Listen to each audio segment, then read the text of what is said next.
These microskills of empathic self-disclosure and feedback can have a profound effect on the patient and the therapeutic alliance. This once again requires a bundle of skills that we've already explored. So let's dig in.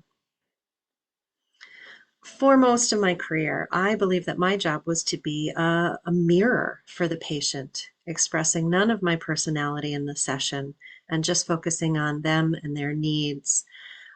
I believed that that was part of my job as a clinician, to keep the focus squarely on the patient. I realize now that in truth, there are always two humans in the room together, at least, and that things I know and things I've experienced have a possibility of adding to the therapeutic experience. As always, we start with listening empathically and observing, leaning into and discerning the client's thoughts and feelings. Then, consider a concise self-disclosing statement, like, will self-disclosure be helpful right now? Will this either assist with the therapeutic alliance or provide a helpful perspective? If you've had a similar experience or have worked with patients who feel similarly, self-disclosure may assist in relationship development. If your experiences are only distant related to your patient experience, then self-disclosure can feel jarring and can disrupt trust, so use this wisely. Self-disclosure is always focused on the I, the my, or the me. For example, you could say, I was also bullied when I was in junior high school. It was really hard. Or, I've worked with several patients who have had a similar concern. Here's my experience. It could also be a statement of your own emotional response, like, I'm so moved by your commitment to this, or I can feel my muscles getting tight just hearing you tell this story. With self-disclosure, you are there with them as opposed to making the moment about you. Then check in with the patient to assure you've understood them or that your self-disclosure, especially if about other patients, has been helpful. When providing feedback, we are understandably focusing on the client. Because this is an influencing skill, we're seeking to do more than listen and paraphrase. We're also seeking to provide alternate concepts or ideas.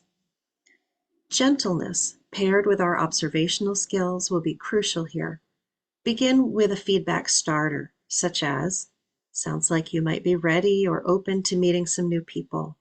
Or, seems like you could consider using words and gestures or pictures to communicate your frustration. Could it be that you assume you won't be accepted, but don't know that for sure? Or, I'm sensing that you might feel more comfortable talking to other students who share your interest in trains or makeup or whatever is the client's driving interest. At this point, we can begin to use the student's interest to do what we do best, which is creating an action plan to achieve a desired goal that likely combines communication targets with the emotions related to the communication target. I think the difference between what we do routinely and this skill is that we're really seeking to address the emotion and the communication as a unit, as they often can't be separated neatly.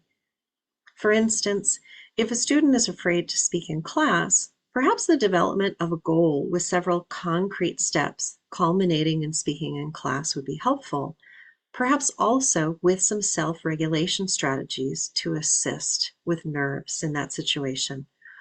Or if a patient post-CVA gets angry when not being understood, we can use a combination of listening and observing, paraphrasing and summarizing, providing a validating statement, and then providing feedback regarding taking time to settle and breathe, breaking up communication into steps, or any other suggestion we might make that might feel helpful.